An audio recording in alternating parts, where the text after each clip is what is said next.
көтереміз. Ал егерде бүгін менің көңіл күйім керемет десеңіздер, ал егерде бүгінгі сабақта қиялдаймын десеңіздер, зымыран белгісін көрсетесіздер. Ал барлығыңыздар бүгінгі сабаққа белсене қатысасыздар ма? Иә! Жарайсыздар бала, ендеше.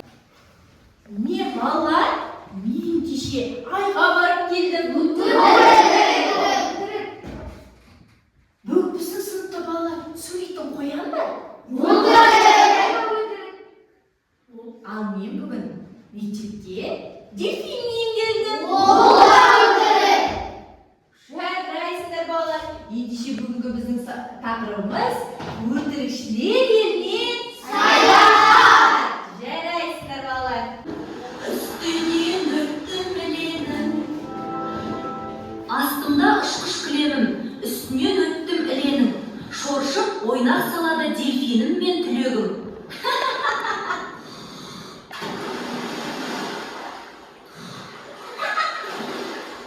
Қасап мендей балаққа арыстан тұр далада, қолтырауын қорылдап ұйықтар жатада.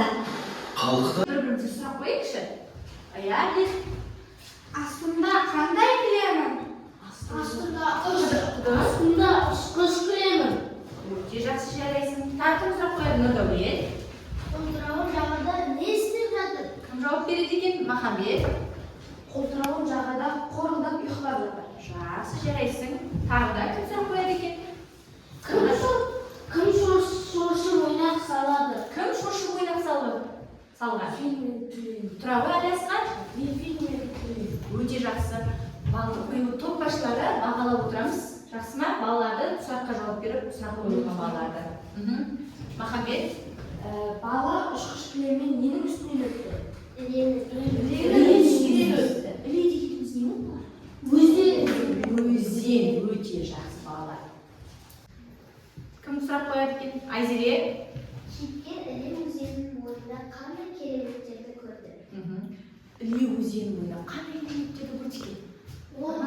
Иә, Айсұлтан. Қолтырауының қорылдап ұйықтап жатқанын көрді. Тағы. Арыстанның далада жүргенін көрді. Махамбет. Дельфин мен түленің шошып ойнақ салғанын көрді. Жарайсың. Тағы да. Қоңыржық қозып өтірік қол ұстасып бара жатқан. Бірге қол ұстасып бара жатқанын көрді. Жақсы. Тағы Алиасқан. Келіп көлге қарап шашын тарағанын көрді. Көлге қарап шашының тарағанын көрді екен. Жарайсыңдар. Адамзаттың ұшқыш кілеммен ұшу туралы арманы қалай орындалды? Адамдар ұшақ ойлап тапты. Дұрыс айтасың, ұшақ ойлап тапты. Жарайсың, отыра ғой. Иә. Ұшағы, Соғыс ұшағын. зымыран. Иә, зымыранмен біз қайда ұшамыз балалар?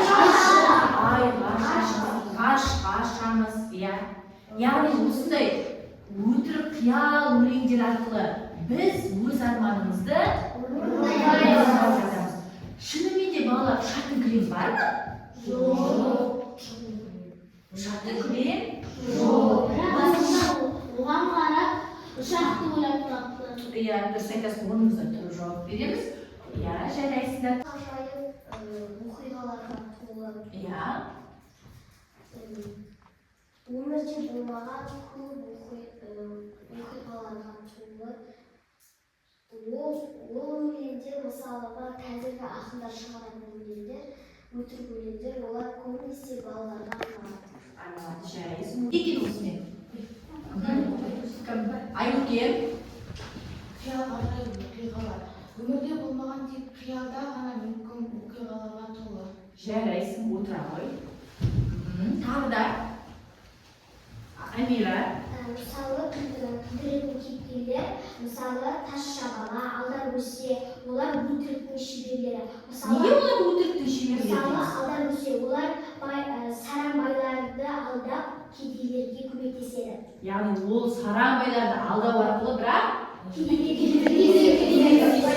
Иә, жарайсың. Тағы да. Құдаш, өз ойыңды айтып көрші. Өтірік өлең балықты балаларға арналған олар өтіріктің шеберлері. Бұл болғанымен адамдарға өте жақсы қарайды. Жақсы. Қазіргі ақындар шығарған қиыннан қиыстырған өтірік өлеңдер. Олар ол өлеңдер балаларға арналған өлеңдер. Жақсы, жарайсыңдар. Отыра ғой. Жақсы балалар, әрі қарай бағалап отырамыз көпбасшылары. Көпбасшылар бағалап отырмыз ба? Адамзаттың шынымен де арманы болды. Соның нәтижесінде қазір барлықтарыңыз білесіздер, жаңа технология дамып, адамдар ұшақ одан кейін міне біздің қазақтың ғарышкерлері кімдер екен сонда? Өмірде болмайтын сөздерді тауып жазамыз. Тезде жақсы. 5 минут уақыттарыңыз бар. Біздің ойымызша астында ұшқыш кілем қолтырауын қолындап ұйықтап жатыр жағада. Топырағы тоңбайды, жапырағы суымайды. Қыз атымен болмайды. Кекілін кері тарады. Қонжық көзі өлтірік қол ұстасып барады. Өте жақсы, жарайсыңдар. Махамбет. Біздің Ақбота екеуміздің ойымызша астында ұшқыш кілемі қолтырауын қорылдап ұйықтап жатыр. Қыз атымен болмайды, керік кекілін көлге қарап тарады. Жарайсың. Тағы да, кім бар? Айнала. Біздің Айтқан екеуміздің ойымызша топырағы тоңбайды, жапырағы солмайды. Өйткені бұл өмірде қыз атымен болмайды. Қолтырауын ұстатады жағада. Қалықтап ұшқыш кілемін қонжық көзі өлтіріп қол ұстасып барады. Жақсы, жарайсыңдар. Барлықтар. Сіздер өте шығарыңыздар, ма? Суретке қараңдар. Аясында бала болды. Бөліктерін тауып ат қоясыздар.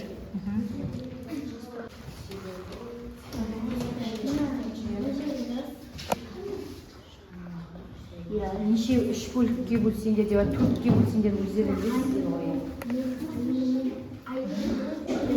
Бізге жоспар құрасыздар, иә.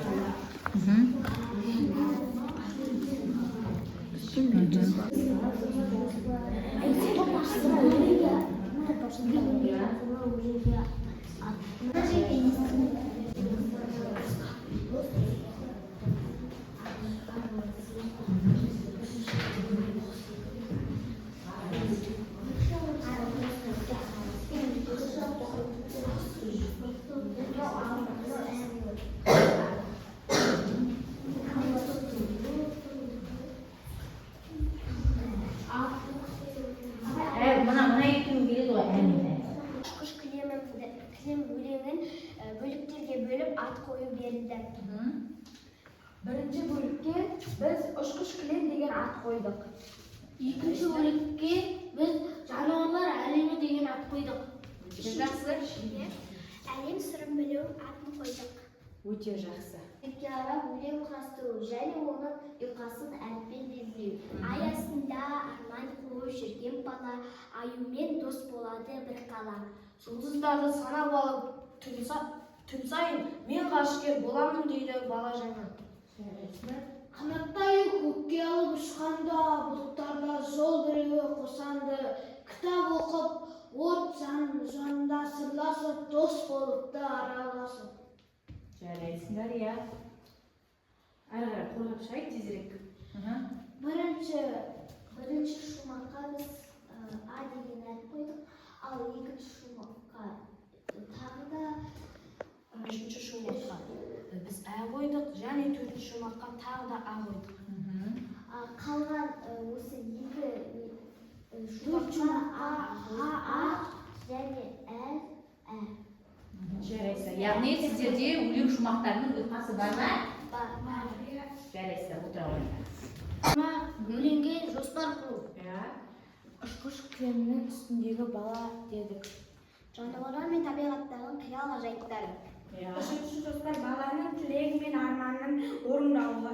Дұрыс па балалар? Келісесіздер ме? Бірінші ұшқыш кілемнің үстіндегі бала дейді.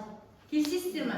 Бірінші жер қазып су шығарып шөл жерге елетпенен қолдасып бөгет салды көздерге.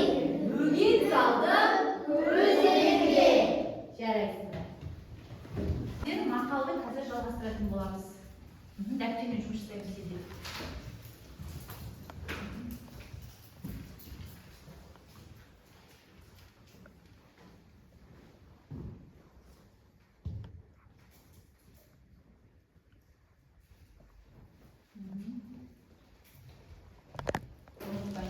Бағалап отырамыз, жақсы ма?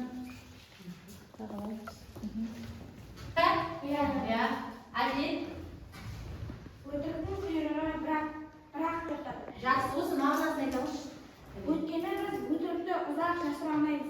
Ол бәрібір өтірік бір күні ашылып қалады. Суға да батпайды деген мағынасы бұл жерде біз шындықты жасырсақ та бір күні ол ашылып қалады. Дұрыс айтасың. Оны біз қанша жасырсақ та бір күні ашылып қалады. Жарайсың. Бағалаймыз. Бағалап отырауыз. Өтірік айтып жағын жаққанша шындық айтып білген жақсы. Өтірік айтқаннан гөрі шындықты айтқан дұрыс дегеннің мағынасы дұрыс деген. Мысалы біз өтірікті айтсақ, бізді жаман жолға итермелейді.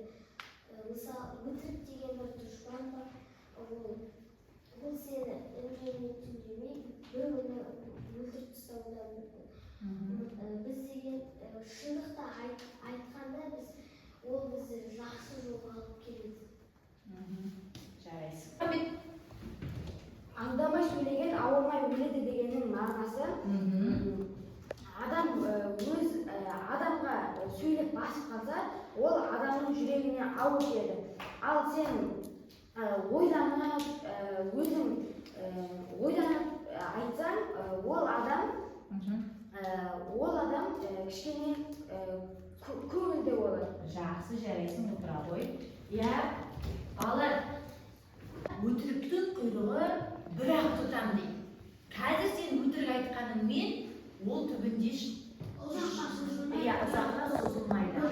Ашылып қалады. Сондықтан балалар біз өтірік алмайтындан аулақ болуымыз керек. Өтірік айтқан адамдардың қасында көп тұрмауымыз керек. Яғни біз адамгершілік деген қасиетті ұмытпауымыз керек. Әрқашан шындық айтуымыз керек. Кейбір адамдарға ойланбай сөйлеп қаламыз. Бұл кезде кішкене ойланып шындықты айту қажет. Дұрыс айтасың, ойланып барып шындықты жеткізуіміз керек. Өте жақсы. Тағы да қандай ойларыңыз бар, айтып отырыңыздар балалар? Алиасқа, не айтасың? Бүгінгі мақалда туралы. Өзіңіз жеткізе ғой. Шындай айтса шындық шырқырап шығады. Өтірік. Сен өтірікті шырқылап айтсаң, ол бір күні ашылып қалады. Дұрыс айтасың. Себебі біз өтірік айтпауымыз керек. Өтірік айтпауымыз керек. Жарайсың. Бір тұжырымды таңдап алыңыздар. Өз ойымызды айтатын боламыз. Айнерден бастайын. Өтірікті құрастыру үлкен шеберлік. Кейбір адамдар мысалы өтірік айту емес, ол деген қиялдау. Кейбір адамдар қиялдауды қызық көреді. Мысалы кейбір адамдар өтірік құрастыра білмейді. Ал біз өтірік өлең шығарып шеберлік таныттық. Бүгінгі сабақта жарайсың, шеберлік таныттыңдар. Айсұлтан. Өтірік өлеңдер болашақ туралы арман қиял.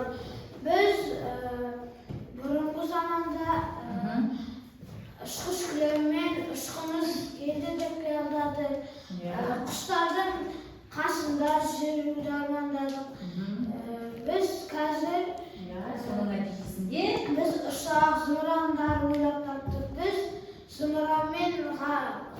асып барамыз. Жарайсың отыра ғой. Қиялдай білу қызық. Мен дәл қазір бұлттың үстінде отырғанымды қалаймын. Себебі ол өмірде болмайтын нәрсе. Сол арқылы не істеуіміздің? Мен қиялда отырмын. Қиялда отырмын. Яғни соны қиялда көз алдыңа елестетіп отырсың. Жарайсың. Өтірік өлеңдер болашақ туралы арман қиял. Бұрында адамдар ұшақтың кілеммен, құстың үстінде отырып ұшатынды ұшуды армандаған. Ал қазіргі заманда бізде зымыран бар, вертолет бар, ұшақ бар. Біз ұшақпен кез келген жерімізге бара аламыз. Ал зымыранмен айға барамыз. Ғарышты зерттейміз. Жарайсың. Отыра ғой. Керемет. Отыр. Өтірікті құрастыру үлкен шеберлік. Себебі әр адам өтірікті құрастыра алмайды. Тек қана қиялдай білетін адам өтірікті құрастыра алады. Мысалы, біз қазір сабақта өтірік өлеңдер құрастырдық. Өтірік өлеңдер құрастырдық. Бұның өтірік өлеңдер құрастырудың өзі шеберлік. Екенін бүгін сабақта білдім. Өте жақсы. Керемет. Айзере. Өтірік өлеңдер болашақ туралы арман қиял. Мысалы, бұрында адамдар ұшқыш кілемге мініп ұшуды армандаған. Соның нәтижесінде қазір болашақта ұшақтар бар, зымырандар бар. Біз ұшақпен әртүрлі жерлерге ұшамыз. Ал зымыранмен тіпті айға да ұшамыз. Ол өте қазір. Мен қазір құстың үстінде ұшқанды қиялда отырмын. Маған қиялдай білу өте қызық. Жарайсың.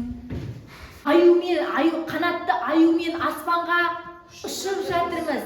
Яғни бұл жерде балалар өтірік айту емес, сол мынандай қиял ғажайып өтіріктермен армандап қиялдай білуіміз. Сол қиялды әрі қарай шындыққа өтірікшілер еліне саяхатымыз аяқталды. Ең бастысы балалар, біз өтірік пен шындықтың айырмашылығын түсіндік. Содан шындық адамды биікке көтеретін құндылықтар. Ал өтірік ұмытпаймыз. Ал өтірікті тек қана не үшін пайдаланамыз? Қиялдау үшін пайдаланамыз. Себебі қиял дегеніміз Ол бізге қызық. болмайтын нәрсе. Бүгінгі сабақ балалар, сіздер міне жаңа өтірік өлең құрастырдыңдар. Сол кезде өздеріңіз не байқадыңыз өздеріңізде? Қиялдай білудің өзі шеберлік. Қиялдауды үйрендіңіз. Жарайсыңдар ба? Айсұлтан 9 балл, Айнира 9 балл, Азамат 8 балл, Айзере 10 балл, Әлесхан 9 балл, Жақсы. Айза 8. Махамбет 9 балл, Құдайберген 9 балл, Ақбота 9 балл, Ақмонжақ 8 балл. Отыра. Келесің. Әдет. Кәусар 8 балл, Айторкен 8 балл, Нұржан 9 балл, Әділет 9 балл. Жақсы. Келесі үйге келесі тақырыптыға дайындалып келеміз.